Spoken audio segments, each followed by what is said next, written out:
शहर के किनारे एक छोटा सा घर था जहां रहता था वैज्ञानिक डॉक्टर रघु और उसके साथ उसकी बेहद शरारती लेकिन प्यारी बिल्ली मिन्नी। डॉक्टर रघु कई सालों से एक टाइम ट्रैवल मशीन बनाने में लगे थे।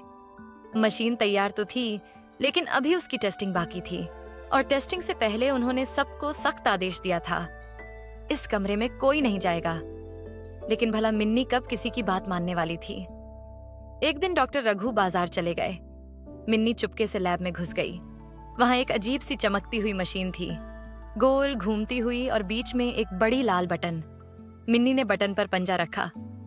टप, मशीन गूंज उठी। हुश! और अगले ही पल मिन्नी छूमंतर। जब मिन्नी को होश आया, उसने खुद को एक घने जंगल में पाया। ऊपर विशाल पेड़, नीचे झाड़ियां और पास ही एक लंबी गर्दन वाला ब्रैकियोसॉरस पत्ते खा रहा था। मिन्नी डर के मारे म्याऊं कर उठी। डायनासोर ने नीचे झुककर उसे देखा। मिन्नी और वह दोनों कुछ सेकंड तक एक दूसरे को घूरते रहे। फिर डायनासोर ने धीरे से उसे अपनी पीठ पर उठा लिया, जैसे किसी बच्चे को।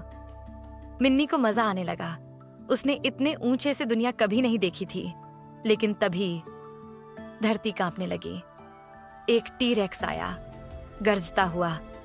मिन्नी कूदकर नीचे उतरी और भागी। पेड़ों के बीच, चट्टानों पर से और नदी के किनारे किनारे वह दौड़ती रही, जब तक उसे एक चमकती हुई गोल सुरंग न दिखी।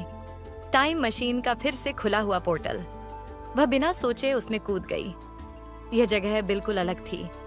ऊंची ऊंची चमकती इमारतें, उड़ने वाली गाड़ियां और रोबोट घूम रहे थे। एक छोटे रोबोट ने मिन्नी को उठाया। नमस्ते, आपकी पहचान? Cute cat species. मिन्नी खुश होकर म्याऊं म्याऊं करने लगी।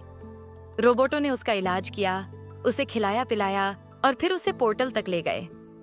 मिन्नी जैसे ही पोर्टल से दोबारा निकली, वह वापस लैब में थी। उसी पल डॉक्टर रघु अंदर आए।